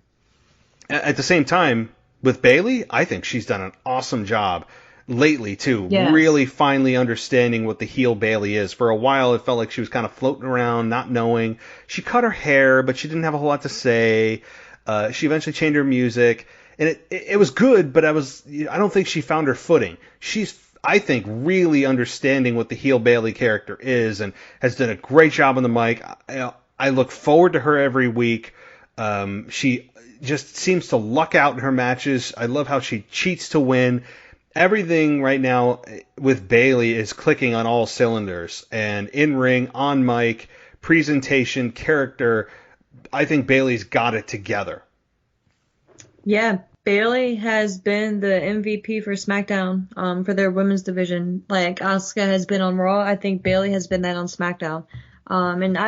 And again, she is one of those who I think has really benefited from not having fans there, because she is so much more vocal now, and that's what we really needed for this heel version of Bayley. We needed to hear her be nasty and just be annoying and yell at Michael Cole. Her going back and forth with him just cracks me up. Like, it's just like, I look forward to it whenever she comes out. Just because it acknowledges the realness, right? That they're literally 5-10 feet from the commentators, so obviously they can hear what they're saying. So of course, if Michael Cole is saying something about me, like, I would want to react and say, whatever back too. So it just kind of plays into it, and it's fun to see her embrace it and truly grow. And I think once Sasha does either turn on Bayley or they do end up breaking up, I think that in and of itself too is going to be such a benefit for the heel version of Bayley too, because a good babyface Sasha Banks is just going to be so beneficial to a heel Bayley, and really just help Bayley grow and just hopefully take it to the next level. Because imagine if it happens and then Bayley beats Sasha on their first match against each other. Like, that's the thing.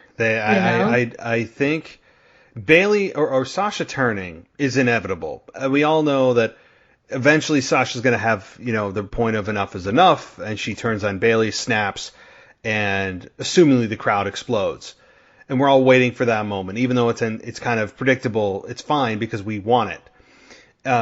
At the same time, do you want to have Sasha beat Bayley clean off the bat? The answer I would say is no, because there's a bigger fish to fry here in building Bayley, continuing to build Bayley, because you've already turned Sasha. She's now the fan favorite. She's where the fans want her to be.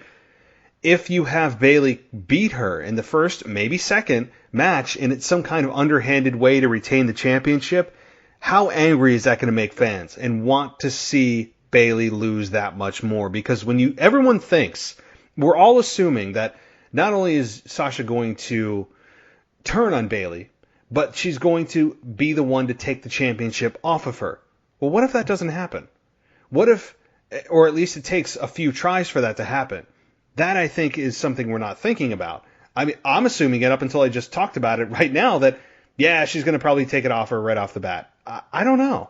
I wouldn't do it. I like the build. I would book it to take it a couple of times to make it happen. So. Yeah, no, I agree. I can go on all night with it, but yeah, I'll try to keep it short. I agree. Well, no, that definitely is short. Yes. All right. So the last thing I wanted to talk about, and then I'll toss it to you if there's anything. I mean, there are things. Look, I mean, like, there are things I skipped. There are little nuggets here and there that I did not discuss. But if there's anything, we could chat about it after. But the last little note I had was about Matt Riddle coming to SmackDown with Kurt Angle, who has been apparently rehired by WWE for, again, I read this, that apparently there's fear that he was going to go to AEW, so they wanted to just not necessarily take him back because they wanted him back, but rather take him back so AEW couldn't have him. Whatever the case may be, Kurt seems to be back on some kind of basis with WWE, who he is there to basically read a teleprompter behind the camera and talk about Matt Riddle and how he refereed his match, and he's the original bro and all this stuff. And for people that don't watch NXT, and I watch sporadically because I simply don't have the time, Matt Riddle is, from what I've seen, is a very magnetic character that is athletic, unique on the mic, and has that clear it. And I think WWE sees that as well. If you have Kurt Angle, Legend of Kurt Angle, endorsing a guy like Matt Riddle and announcing it ahead of time and trying to get the rub from Kurt, they clearly see Matt Riddle as a big-time player, or at least anticipate him to become a big-time player. So I'm looking forward to it. It's certainly new blood on SmackDown. We all love new as wrestling fans. I think it could be a big addition to SmackDown. How are you viewing this Matt Riddle call up? Do you have any matches that you'd love to see, or how they'll position him? Yeah, at first I think it's pretty telling that they had Kurt Angle announce that he's debuting on SmackDown and introduce the video package instead of just randomly throwing a vignette and saying, coming up next, Matt Riddle, blah, blah, blah, maybe showing like a quick 30-minute pack or a 30-second package. You can tell they really put time and effort into it. And I have a good feeling for Matt Riddle. And I think SmackDown was the perfect brand for him to debut on. And I think it will be a travesty if we do not get Riddle and Goldberg, especially since Goldberg is technically on the SmackDown brand, if we're being technical. So I'm just saying, man, we gotta get it. They gotta reference it somehow. But I'm very hopeful for Matt Riddle. I'm a huge Matt Riddle fan. To me, he's kind of like a weird hybrid of like Kurt Angle's agility and wrestling sense, and then Brock Lesnar's strength, and then maybe like RVD's like odd charismatic promo and just likability, where he doesn't really have to talk much, but you just know he's like this cool down-to-earth guy who loves wrestling, loves what he does, and then when he's not wrestling, he just wants to chill out and just, he's just an easygoing guy. So I think that's what they need. I think he'll bring star power in a weird way right off the bat. And that's just my opinion. I could be overhyping him in my head, but I think that that's someone that SmackDown will need. And I think he'll be one of those odd characters that can be a babyface versus a babyface, but he doesn't either take the heel route or make his opponent take like heel tendencies. They can just have a good wrestling match, a good hard-hitting match, and then be done and move on. But as far as like maybe one-on-one matches or any dream matches, I think right off the bat, Daniel Bryan for sure. Just because I think that would be such like a good like wrestling classic. I'm not sure if you saw his match with Thatcher this past week on NXT in the Fight Pit, but it was just so amazing. And I don't think they'll necessarily get as brutal, but him and Daniel Bryan I think would just be amazing. And then of course like like your the for sure ones like your AJ Styles is and maybe like a Shinsuke Nakamura of course, but there's just so many things that you can do with Matt, and then maybe his eventual heel turn. Man, that just I couldn't even imagine what a heel Matt Riddle would look like. Because I've never seen it if he has been that version of himself in the past. But I just think there's a lot you can do with him, and I'm hopeful for him because I don't think why would they bring him up right now? And I guess we could say this about any of them, but especially now of all times, like why bring him up if you're not going to actually do something? Because he hasn't really gone for the NXT championship. Like he hasn't, he has like a couple times, but he hasn't really had that strong run to go after it or having it. So it's interesting timing for sure. So I think that says a lot in and of itself too. And that's so important. The long-term plans. And every time I say long-term plans, it's like I'm speaking a different language to WWE, but I really do hope that the long-term plan for this guy, and when I say long-term, I'm saying 6 to 12 months, is set in stone, that we're going to go this road, right? We're going to put him against wrestler X for a few pay-per-views. We'll move into here, move him here, move him here. This is a guy that he's a special talent. You just outlined some great matches that he should have. Not even hope. He should have these matches with Daniel Bryan, AJ Styles. Goldberg has to happen, for God's sakes, please. Goldberg, it's a slam dunk. I mean, if anyone's been watching the social media prior to WrestleMania, I mean, he was calling out Brock, he called out Goldberg. He was basically just trying to make a name for himself and pissing the guys off. Yeah, and they had that brief interaction backstage. That's right. Yes. So just do it. Like, come on, just give it to us. Yeah, exactly. I mean, don't. He'll get a great payday. It's exactly. Fine. And Goldberg doesn't exactly work by the hour. It'll be under 2 minutes. You're just in Florida, so it's, this, I mean, there's just too many pros than cons. You don't even have to like each other. Just do a quick 5-10 minute match, however you want to do it, and be done. because Riddle could carry it. Riddle is kind of like an AJ Styles in that way. And I'm sorry, I didn't mean to cut you off, but No, that's all right. he could carry, especially with like a Goldberg or like even like a Braun Strowman. Like he is one of those rare guys who, even being at his size, like he's agile enough to carry a match and make it believable. So there's just way too many pros than cons. Just egos aside, just do what you gotta do for the match. It'll both be super beneficial for both of you. Hopefully more so for Riddle than Goldberg. Because of course Riddle should go over, but that's a whole, don't even want to get into it. But no. it's just, man, just do it. And it's fun, Well, that's the thing. That's what makes me fearful of this match is what if they just say, well, Goldberg should win? Well, no, Goldberg shouldn't win this. That's what my fear is.